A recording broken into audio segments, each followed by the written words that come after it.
Welcome to the Chicago Home Partner Podcast. I'm Amanda McMillan. Along with my co-host Samuel Shahan, we discuss the Chicago real estate market. Our goal is to educate you on what's actually happening out there and how it impacts your real estate goals.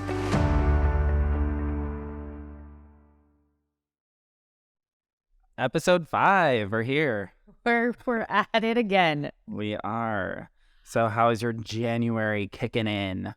Start of the new year. It's the start of a new year, and I cannot believe that we're almost at the end of January. I know. It's like insane. Insane. How was the beginning of your year for you? How was the end of the year, the holidays, the beginning of the year? I feel like this year has just been so busy. Everyone is like wanting to get out and do things. And I swear to God, every single night has been booked with restaurants and dinners with friends and grabbing a drink with people and just talking. I feel like everyone's really excited this year. I feel like it's kind of like a breakout year. It is. The COVID conversation is finally more manageable and people are seeking connection. Yeah. Because typically Januaries for us are a little bit more of I'm burnt out and doing too much. Mm-hmm. And we are obviously diving into an intense market. Yeah. So it's an interesting perspective to hear that you feel like you're out there, you're seeing more people, you're doing more things, you're loving Chicago. Yeah. I mean, I think it's just been so fun. Awesome. Restaurant week is this week. I literally have a restaurant booked every single night. That's right. It is restaurant week this week. That's an exciting time. Yeah. So prefixed meals. I love this week every single year. This week and theater week in February is the best one. So by the time this episode comes out, theater week will start rolling in. It starts February 15th and it goes for the last 2 weeks. And it's $15 and $30 tickets to all the different plays that are going on in the city. So I think I don't know. I just love that. So essentially you start sleeping like I do because you start sleeping less because between the real estate market kicking in and your social life kicking in, you're at full throttle. Yes. Yeah. So the bags under my eyes are creeping in. I know. I'm telling everyone, I'm really excited for the first 2 weeks of February so that I can only just focus on real estate and have a little bit less social life. I don't have that problem alternatively. But no, we came, as you know, we spend the first couple of weeks down and I work remote for the first couple of weeks. It's the time we're in Florida. It's an awesome time for my family because we get to reconnect a little bit more. Once we get back and into spring market, it's, as you know, we're pulled in 1,000 different directions, which are all good ones, but it's a time for us to start the year great. It's a time for me to work remotely, which is fantastic because so much of the first 2 weeks of the year, which helps to lay the groundwork, is our consultation time. Yeah, right? It's planning time. Who's thinking about doing something this year? What were those conversations that came across from the holiday dinners and all of that? So I'm so excited to kind of jump in because I felt like I've spent the last couple of weeks really reconnecting with a lot of people and hearing about all the exciting plans that they have for this year. I love that. Well, you have literally just hit the ground running. I mean, your Instagram posts of we're doing photo shoots and you came back and you're all right, we're listing 2 different properties this week. You're going gangbusters. The market is, I mean, we said this before, right? We said spring market is going to come early. And without a doubt, it's here. Those that are waiting for it to come after Super Bowl Sunday, they're missing the first few weeks of it, right? They're missing the first few weeks of it because it's already here. But this was something that we've been planning, we've been projecting. We had a lot of our clients that have been sitting and waiting for this, right? We took a lot of our photos last year and with people that said, hey, let's just put a little toe in the water and let's kind of get everything ready. And then the minute it starts up, so we're already back listing properties and getting ready to go. And it has been busy out there. Yeah, it definitely has. I've been going hog wild so far the first 2 weeks. Totally. So a little bit, I just wanted to hit on a little bit of housekeeping before we first and foremost, thanks so much to everyone that sent in questions. I think people are starting to really like us. They are sending in more and more questions. I think one of our videos had 40,000 views this last time. That's insane. I don't know if they came back again, but they came back once. But no, it's the questions are amazing. Keep them coming. Yeah. You can DM us through any social media. You can email us at info@chicagohomepartner.com. Keep them coming. They've been great. So we've got great questions today. Yeah. Before we dive into the questions. Housekeeping. Which is hilarious because we're actually realtors. If you think of it from that. Da-da-da. Yeah. Wow, you went there, Samuel. Oh my God. First and I'm a foremost, dog dad. My dog dad jokes kicking in. homeowners exemptions in Cook County are due by March 1st. Can you elaborate a little bit on what that means and who needs to be doing this? Yes. So if you bought your property in January, like before January 1st, what was it 2021 now? Because 2022 tax bills are coming out. If you bought it that year, then you can apply for the homeowners exemption. I always say go to cookcountyassessors.org and then you can actually apply for it there. This is great because in the last 2 years with the pandemic, they started taking applications online, which is the best. You used to have to do the handwritten note that says, please give me a discount, and then mail it in. So now you actually can do it online, which is great. Totally. And what's important to know about that, if you bought a home from somebody that had a homeowner's exemption, there is a strong likelihood that there is one in place already. But don't just rely on that. Check the status. If you don't know how to check the status, reach out to us, reach out to your real estate advisor to check the status to see if you're getting it. And basically the homeowner's exemption is just a little bit of a tax savings on your primary residence if you've been in there for that current tax year. So those are due March 1st. Yeah. Okay.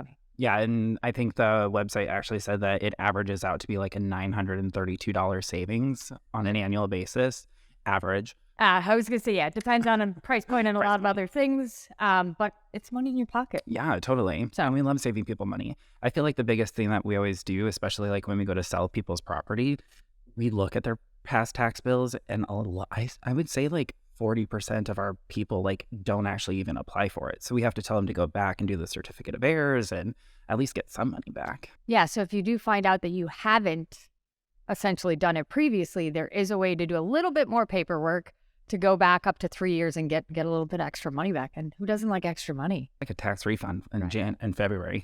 It's great. It's here for April. Yeah. Awesome. So what's the other housekeeping item we need to take care of? This is housekeeping. I thought it was just an interesting note because we've talked a lot about it. Luxury market in the city is up. Ooh, it is on fire and I love it. I love a good, like, beautiful property being sold. Fantastic. No, it's true. We talked a lot about this at the end of last year in the fact of with inflation doing what it was doing with the talks of recession and people a little bit nervous, is that sophisticated financial decisions are often made in the direction of real estate, hard assets, right? Yeah. People like hard assets. And so we started to see the upper echelon start to invest their money more and more in real estate. So now we're coming out. You told me the stat earlier. How many more properties have gone under? Yeah. So as of this moment, in this time of year, so January, we've had 4 properties sell over $5 million, where at this time last year, it was only 2. And so this last week, we actually had another really high-end property go under contract. So we don't know like where it's going to close at or anything, but it's at $15 million. It's in 111 Chicago, or not 111, 1 Chicago. 1 Chicago. One. I wasn't familiar with Yeah, that film. 111 now. So it's in 1 Chicago, which is a really nice like luxury building that was just built. There, I think 22 units have sold out of the 77 there. So I think it's a really exciting moment. And I think the momentum is going to be great for this year. No, it's a great way to kick it off. And once again, it's that confidence in that luxury market, which we spoke a lot to last year, is typically a very strong sign for people's confidence in our real estate market. So yeah, I love it. Okay, well, should we jump into some of these questions? All right, yeah, and let's jump into our normal programming. Back to our normal program. Okay, we actually got a lot of questions and comments on this topic, so we wanted to hit it right out of the gate. Spring market. What the heck is it? When is it? And why is it important? Yeah, so our spring market is kind of like our hot season. Chicago's a very seasonal city. And so this is kind of like the start of the year, which is great. The start date typically is like the first week of February, so right after the Super Bowl. Again, we were talking about bringing helmets just as visual effects, but didn't do that. But yeah, I don't do shoulder pads. What? You don't like the 80s? No. I lived through them, Samuel. I was born in '89, like Taylor Swift, so I missed that memo, unfortunately. But yeah, so it is our like busiest time of the year. So, and it also kind of sets a precedent for the year. So yeah, and I mean, I think the things that I would add to that is that's all really correct. You know, in terms of timing, we definitely say it starts right after February 1st, first week in February, typically runs through the end of June. It's the time that we have the most amount of homes on the market, so the most inventory as well as the most choice. But we also have the most competition. The most buyers are going to be out there as well. A lot of agents, we're not so much this way, but a lot of agents are very front-loaded on the year with the amount of business we do. We have a lot of strategies using the back end of the year too. Totally. But it is the time that tends to be the busiest. We do see that pricing tends to be at its highest during that as well, and that the market can be, depending on the market conditions, most competitive. Yeah. So, and we're getting into that already. So, but I mean, like the other thing also to mention is the last couple of years, the start of the spring market is February 1st, but the last couple of years, we've seen it actually creep into January for people trying to get a jump start on it prior to it getting really competitive. So, because again, if you go under contract in January, you typically don't close for 30 to 60 days. So you're still closing in March or April if you need to, but no, that's important. I mean, we've that's seen what we're it seeing right now since the start of COVID. That every year, and this is what we were talking about last year, is that the market started up by the second week of January. So there wasn't really this slow roll into it. Sure, it's not instantaneous. It doesn't happen like that. But we go from feeling like, okay, prep, and now we're doggy paddling like heck to keep our heads above water. Wait, where's that 25th and 26th hour in the day? Yeah. Okay, and I mean, the why is it important? I think the thing that's important about spring market is it really depends on what somebody's trying to accomplish. Totally. If it's a seller that comes to us and says, I want to net the highest sales price and that's my biggest priority, spring market is probably their time. If it's a buyer that has a very unique need and inventory is really important to them, once again, that's probably pretty important. Now, on the flip side, if it's somebody that's looking to maybe do something in a little bit of a softer market, that might be a different strategy at a different time of year. But for the people that are looking for the most amount of inventory or trying to get the strongest pricing, we tend to see that then. And we also know a big fuel in this is that because we have a lot of our, especially first-time buyers coming out of the rental leases market, are coming up. Leases are up end of April, end of May, and that is a big driving force of this. Yeah. As well as the final piece that nobody ever wants to spend their glorious summertime months with us.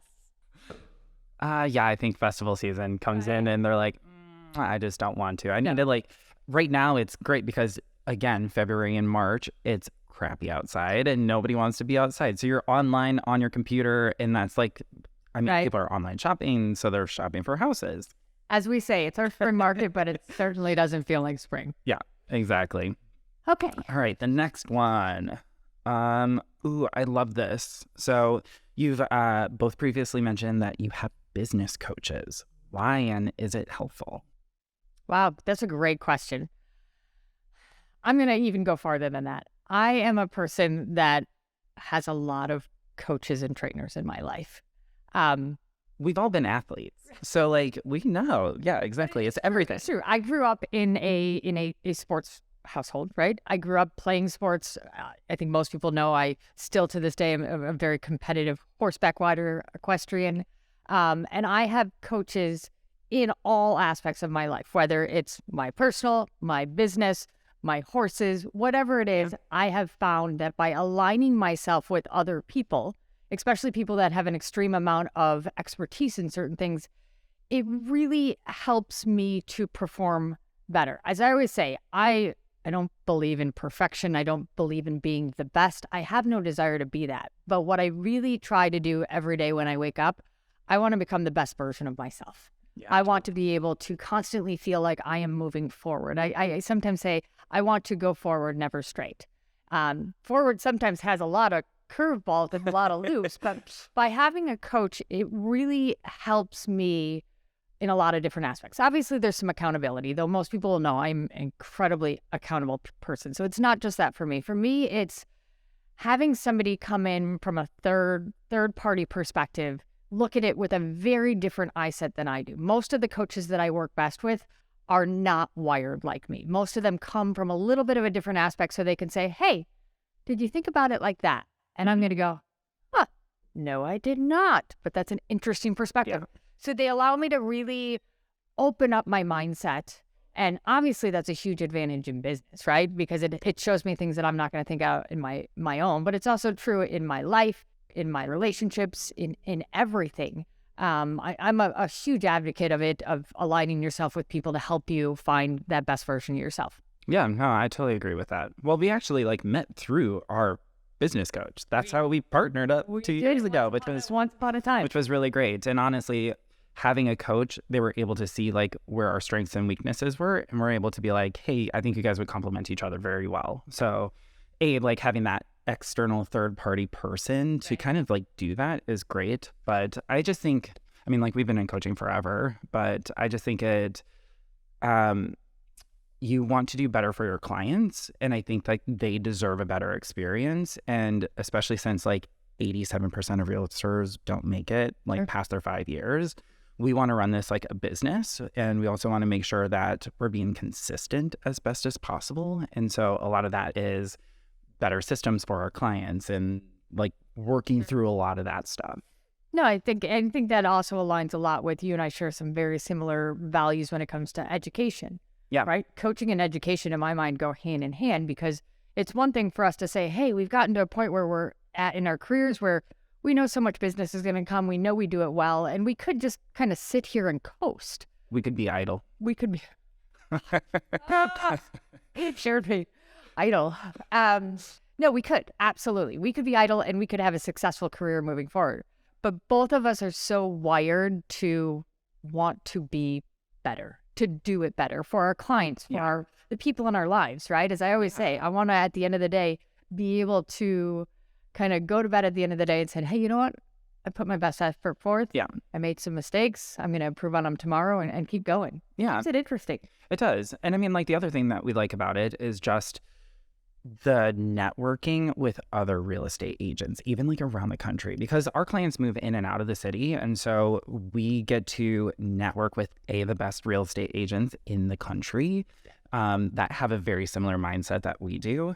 And again, use that to improve our systems, and then B, also place our clients with other agents in other cities or other markets that we don't have expertise in and can't help them, but at least we can put them in somebody else's hands that can cater to them at a similar level that we do. No, and I think you hit so many great points in there. We believe so much in collaboration, right? Yeah, even in the suburbs. Jim Saunders, he was the chief solutions officer for Yahoo many, many moons ago, back when I got into the industry. He has gone on to have a very, very successful career. He wrote a book, Love the Killer App. Now, this book was written probably 20 plus years ago. You've had to have heard me talk about this. No. That means you weren't listening. No. Very possible. No. Maybe a little. Amazing book, because this book was written before really the smartphone, before there were such things as apps. And the whole book, it really changed the way that I live my life and work my business, because it talked about how previous generations really went in and talked about the whole sales idea of the sharks and the barracudas. This is my business. I don't want you to be a part of it. I'm not going to share with you because you're my competitor. His projection was that we were going away from that. That collaboration was really the key to our success. And if we work together, there is a bountiful amount of business for us, or whatever we're talking about in life. Yeah. It's not a limited supply. It's plentiful. And if we collaborate together, you and I can do so much more together. And so we've really taken that into our businesses. And you're so right. When we talk to other agents in other metropolitan areas, or maybe something really remote where they're doing something differently, we're able to bring that back into our business, which the coaching on a national level has really been able to give us that, as well as the ability to put our clients in best places, right? I always tell my clients, if you're moving somewhere else, I obviously can't lead your charge. I'm happy to be your sounding board, and I probably know someone really great in that market that's going to take good care of you. Yeah, I love it. I like that question. That was a fun one. I know. All right. Okay, back to spring market. Yeah, we had We had a little deviation. Should we expect the return of a lot of multiple bids this spring? And if so, what should we know about them in the process? Yeah, so this year has already gone gangbusters. We've put 2 properties under contract this month, and literally both of them have been in multiple offers. So, I mean, and they're in different neighborhoods too. It's not like just, hey, we're only in Lakeview and Lakeview is just going gangbusters. It's like kind of all over the city, which is kind of nice. But yeah, I would say we're going to see a lot of multiple offers this year. I mean, the one that we did yesterday had 11 offers on it, and then the other one that we had was 5 offers.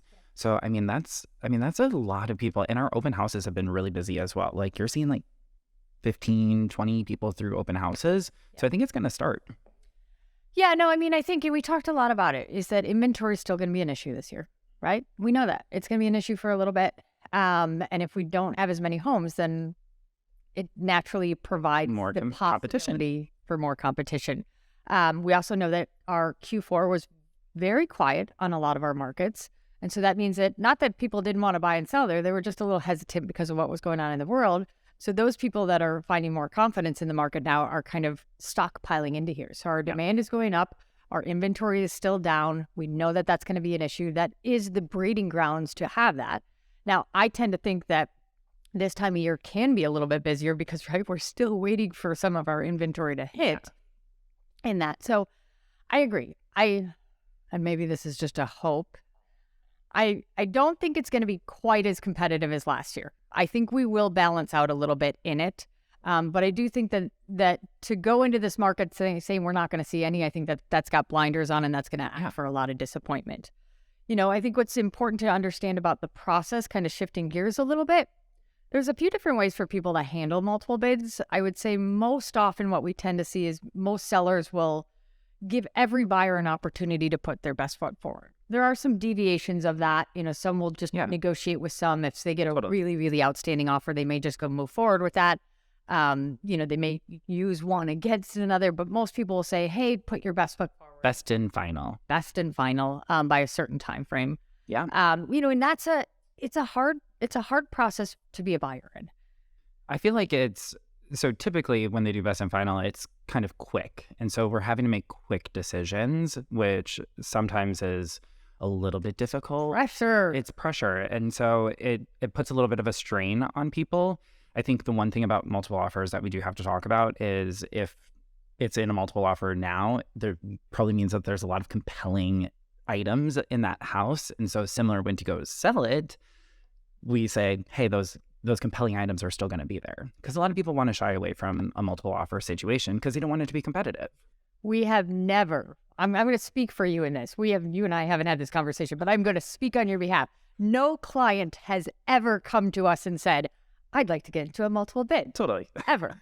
Right? Because the reality is in multiple bids, homes are going to sell for a bit of a premium. But as Samuel, you just said, it's selling for a premium because it's a compelling property. And, there's a lot of naysayers out there that say, oh, I don't want to pay a premium for this or that.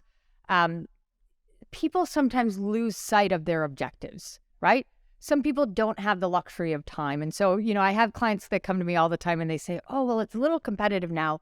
Should I wait until August to do something? Should I wait till a later time? Well, if their timeline allows that, then perhaps that's a possibility. Yeah. Assuming that they're not looking for something very, very specific, so there might not be as much pressure on it. But before I've had clients say, well, what if we move into something different so we don't have such a timeline, and then we do this double move, and then we do this? Well, but that costs a lot of money too. I mean, like money. So sometimes, and it's funny because some of the naysayers are going to say, oh, those real estate agents are just talking about paying premiums now.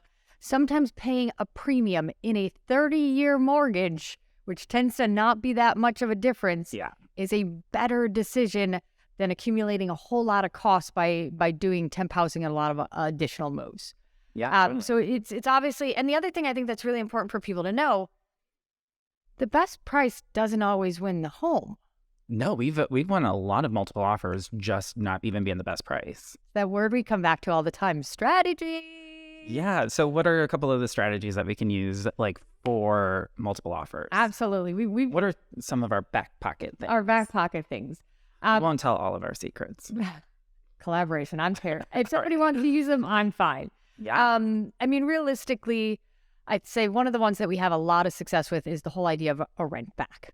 A lot of times if somebody's selling something, they're buying something else, moving somewhere else. And obviously buying and selling at one time can get very complicated. Well, also in this market, a lot of the time sellers, because it's competitive, aren't going to accept a home sale contingency. So for the seller, it's an advantage because they can sell their property, they get the equity out of it, and then they can live in the property, sometimes rent-free, sometimes they pay rent, but at least it gives that, again, talking about do you move multiple times? It puts them in a better position. Yeah. So the rent back idea has been something that we've relied a lot on over the last couple of years when it got really, so basically the sellers are closing. We're closing with them. We're allowing the sellers to then live in the property for whether it's 2 weeks or up to 60 days is the threshold. Yep.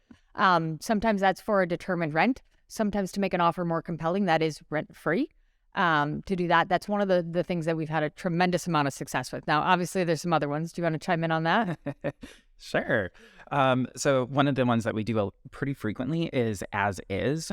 Now, I actually was having a conversation with a home seller who bought a property last year and did an as is property and also waived the inspection, which again, we never want to do. And he moved into the property and he was talking about how the plumbing was all messed up. And so now he spent like thousands and thousands of dollars. As is does not mean that you're waiving the inspection contingency. And we as real estate agents never suggest that. We always say, hey, we're going to do it as is. What that means is we can still do the inspection. We find items that are going to be wrong with it so that we can strategize a budget going forward or know what's wrong with the property going into it. Basically know whether or not there's anything really major. Not that you're going to move in the house and then you're going to move in and there's going to be issues. Yeah. So that's always a good thing. I know a lot of people have issues with as is just because they're like, oh, well, what happens if something comes up? Now, again, that inspection contingency allows you to back out of that contract so there's always a safety net, which is kind of like the good thing about it. Anything else? Absolutely. I mean, there's other things that we've done. A lot of it comes back to some of the mortgage products that we've talked about. You know, most of our clients aren't cash. Cash can be king in this type of situation, but mortgages are a big aspect of it as well. We've worked with a lot of our clients in this type of environment to get fully approved, meaning we can write a stronger offer and basically said their entire application has been submitted. All we're doing is waiting on a property. That means we could write a shorter contingency. Sometimes we can waive components of it. A lot of times, especially when prices get bigger, we do what are called appraisal waiver contingencies or an appraisal gap. That has been the luxury, like beautiful word of the last year. Right. So basically what it is that, you know, and let's just say it, if a property is on the market for $500,000 and people are competing on it and the prices are going to $510 or even $520 sometimes, an appraisal waiver or an appraisal gap addendum basically means that the buyer is going to stand behind their offer. So what that means is if the appraiser comes in and says, oops, I can, you know, your price is $515, but I'm only going to give you $510 on the appraisal, that the buyer in a more traditional setting could try and negotiate that amount or try and do something a little bit different. They're kind of saying, hey, I'm giving you this offer and I'm going to stand behind the number. So a little context, an appraisal is a third-party company that comes in and gives one final number. Yes. They're looking, so when we run a CMA for a buyer, we're looking at a threshold, right? So we have, hey, the property is worth $500 to $510. That's a range. Yeah. An appraiser is only going to give you one final number. And so that has to match that purchase price that you're buying it at. Yeah. And so that's what you're talking about with the gap. Yes, very true. So that we see a lot because especially, you know, I always tell my sellers when I've got really big numbers, but then they put an appraisal contingency in there, I was like, to me, that's not as valuable because they're just going to come back and say, well, the appraiser said this, so this is all we're willing to pay. So that's another meaningful thing that we're going to do. And the rest is just really kind of reducing the amount of contingencies, shortening contingencies, seller timelines. I mean, there's a lot of ways to sweeten the pot. And the last piece is, and we just got a big win on this. The last piece is being friends with everybody. Our relationships. Yes. We work hard to have good relationships with everybody in this industry. A, because that's just how we like to perform our business anyways. But B, it is in our client's best interest. We just won both of our multiple offers due to the relationships that we have with the two agents. I mean, it is great because, again, you don't always have to be the best one, but you can squeak forward or and the story they're on willing the to second one. Yeah, they're willing to work with us, right? We lost the second one. We lost it. We were called. We got the call to say, we wanted to work with you guys, but you weren't quite there. The conversation then escalated. We jumped in to say, what could we have done differently? How could we have done differently? Just let us know so that then we can have another call with our client. Yeah. And when the client found out that it was a small change to the date and a small change to... When we talked with the agent, it was, the wheels started turning. Yep. And we're like, we can... Oh, you mean we just didn't text and email them? We had a conversation. So when we were asking the following details, that's when it kind of clicked in our brains of, hey, this actually would work for our client. We just didn't do it in the initial offer, but we could do it because we didn't have all the information. Yeah, exactly. So we ended up winning that property, which felt fantastic. And it always feels even a little bit better to know that we were part of the driving cause to do it, right? We want to see all of our clients succeed, but when we know that happened, it feels good. I slept really well last night. I'll sleep better once it's all signed and done. Yeah. Just who I am. But yeah, I mean, the relationships are very, very true. And it's not just the agents. It's who's the attorney, who's the inspector, who's the lender. If I see a lender that is a big red flag for me, the first thing I've got to tell my clients is, this lender makes me a little bit nervous. This agent makes me a little bit nervous. I've had them cancel a lot of deals on us. Those are conversations that are absolutely part of making a final decision. It's not just the best offer. It's the best offer that's going to hit the finish line in the best means possible. Yeah, totally. Okay, all right. Moving on. This one. Okay, so again, going back to the multiple offer situation, this conversation came up was love letters to sellers. So this is for Valentine's Day, isn't it? Yes, Valentine's Day, love letters. So you and I differ a little bit on our thought process on this. So we differ a lot. So what we're talking about here is a lot of times in the past few years when situations get competitive, is that sometimes people like to accompany their offer with a more personalized letter. Yeah, so it's not just like a contract. It's not just numbers. It puts a face, not a face, but a like personality behind it. Totally. And this has been a major issue of discussion over the last few years. Not even just amongst us, like amongst like the realtor association, just because again, it goes back to fair housing, which is why we've kind of like started shying away from them within the last year. But yes, prior to that, we were like, yes, do it. We were even starting to do video love letters just because everyone was writing a letter. So we were like, how the hell do we differentiate ourselves? So we were like, just record a video, just say how much you love the property and why you want it and who you are so that you can connect a little bit more. But so my thought process on it is this, is I have absolute respect for the concerns related to them. I have total concern with making sure that there's no level of stereotyping, prejudice, or anything of the sort. Everyone that knows me knows that's a really, really strong topic for me.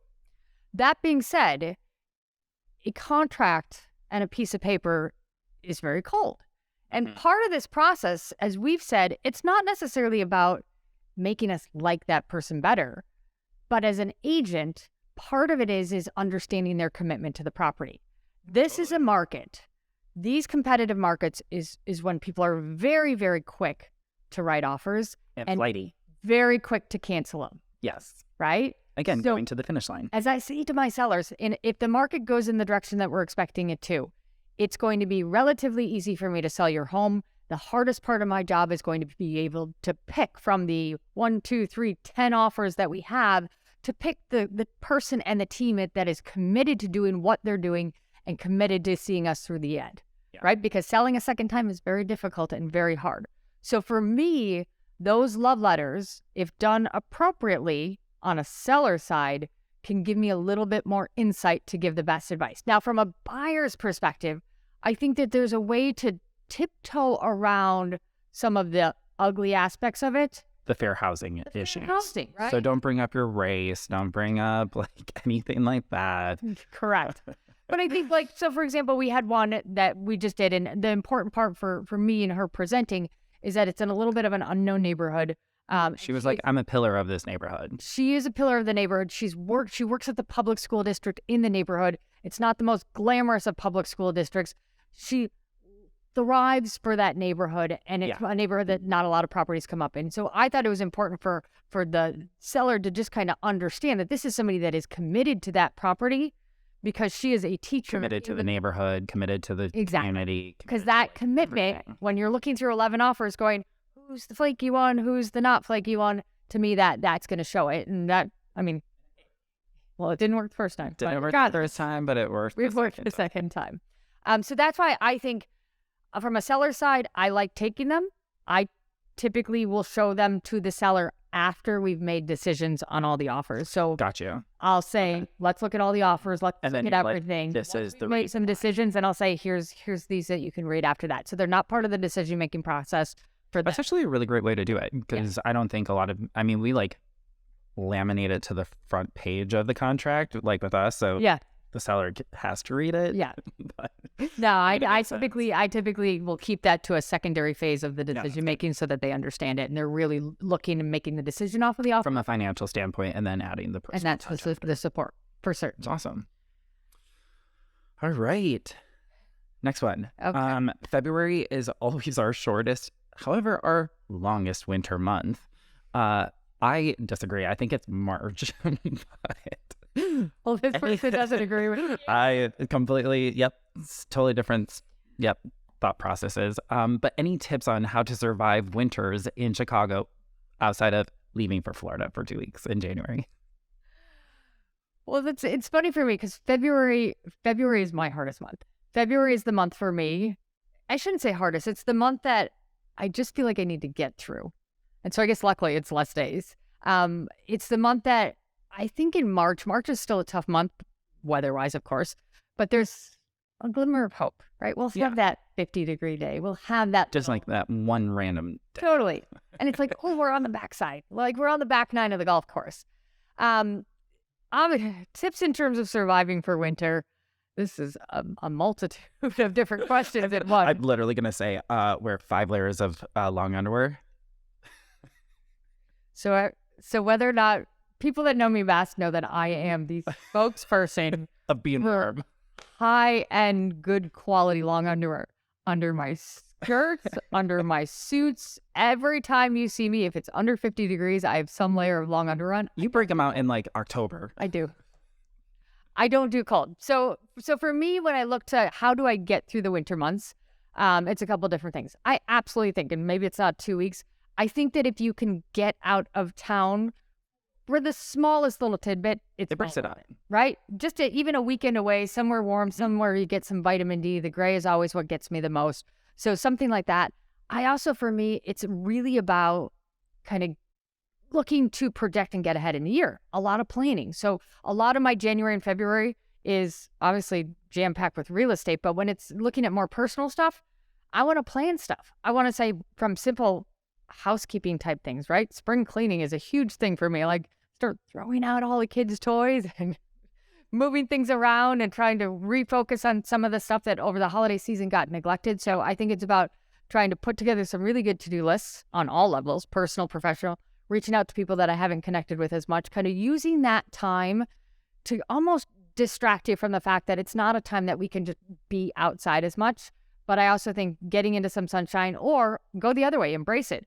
Go just get out of town a little bit. The hardest thing about the cold weather in Chicago for me is it's just not as much stuff to do in it, right? I don't mind cold weather. It's just one of those things that when it's a little bit more of it makes things difficult. Like we're getting a snowstorm. I know that the commute's going to be a little bit longer, but trying to fill your days and things with a little bit more productivity, refocus it versus the kind of the little bit of negative on that, or pick up maybe a new hobby. I know there's a lot of great things going on in the city, and we were talking about. I just started improv at Second City, so that's filling some of. We were talking about the soccer dome earlier over off of off of Addison. I think I'm going to start taking scuba lessons.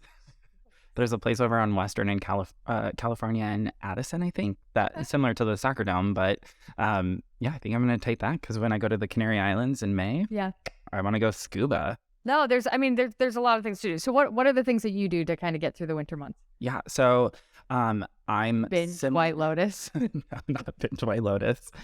No. I've already done that. That was my holiday theme. No, so I do like getting out of town. I like taking a ski trip every year. That's typically like what I've done every year for the last handful of years. I just like being outdoors. So like getting outside is really good, especially like if you're walking your dogs or something like that. I think like the statistics are like you need to be outside at least for like a 30-minute walk every day so that you like don't get the blues during the winter. Yeah. So that's always important. I don't know. Again, theater week gets you through February because you're like, all right, all the plays are going on.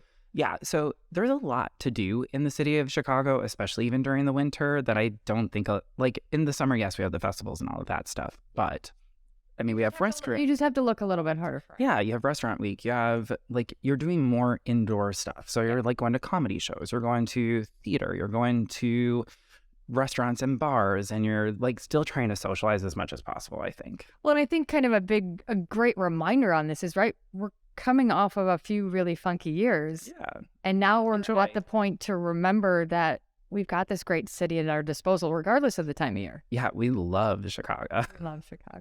The one trick that because I kind of do get seasonal depression as well with the gray. Yeah. So like days like today where it's like a blue sky, you're like, ew. Yeah. But I have a little therapy light that I bought like a couple years ago at Sharper Image, and it really boosts your mood. You're like the third person that's told me that. They said they're great. Yeah, you just have it on your desk. So while you're working at your computer, you just put it on for like 30 minutes a day. It's similar to going outside. It's that vitamin D. I think it's something to do with like your eyes. I don't know. It works. I love it. Medical advice can say really fun. Yes. No, I've had quite a few people tell me about that and that being a real changer for them because we all know that it's more the gray that gets us than the cold. Yeah. Yeah, because like the blue skies, the temperature drops and I'm like, I'll have it as -5 degrees if it's a blue clear sky. Right. And it's not true. It's amazing. Okay. Right. Oh, this is a gosh, this one will take some thought process. What neighborhoods do you see being some of the hottest in Chicago in 2023? Yeah. So this is always like a question we get kind of like all the time is like, what's the next hot space? Totally. I feel like in the previous years, it's always been like the Northwest Side or West Loop or something like that. I'm really liking kind of like the South Side. I think that's like a really good opportunity. I've done a couple I've done a couple transactions in like Bridgeport, McKinley Park, Bronzeville. I think like there's really good opportunities down there. I think the city is kind of just moving in that direction. Like especially like now that they're like incubating things in that neighborhood. Like Bronzeville just got their winery, like their first like African-American owned winery in the city, which is phenomenal. And so I think like there's just more like there's a lot of pulse. Even at the end of like the South Loop, like the entertainment district, like Motor Row has like blown up in the last couple of years. And so there's just more to do down there. And the prices are still really great. And land's cheap, so you're getting like new construction. Like there's just opportunities. So I like that. I still like the Northwest Side. I mean, obviously Porter's Park and like Jefferson Park are always like really, really great. And good stations. Yeah. So I think like those neighborhoods are going to do really well. Yeah, I agree with you. For me, what I think is going to be hot this year? I think what started last year, which I think is going to continue to boom a lot because of an inventory issue, is going to be Avondale. Avondale is one that last year... You ask people 5 years ago about Avondale, and they're going to say, wait, wasn't that in a 1950s sitcom Once Upon a Time? But Avondale is a neighborhood that obviously has seen a lot of attention starting last year in the single-family realm. We had a lot of multiple offers there last year. And Logan Square, little kid sibling, so to say. But I feel like they're really starting to identify on their own. There's been a lot of great restaurants that have moved into the neighborhood. Awesome transportation. I love that little pocket on Addison, like just north of Addison, like where the highway is. All those East of Elston or West of Elston. Yeah, like with all those little bungalows and like the boulevard streets, like they're just like 2 block long little boulevard streets. You're like, where did these come from? No, for sure. But it's like so cute. Yeah, that's a neighborhood that I think is really gonna do well because they're starting to get that creep of the commercial, so to say, right? The demand started to pick up. The commercial is going to come in. It's got good transportation.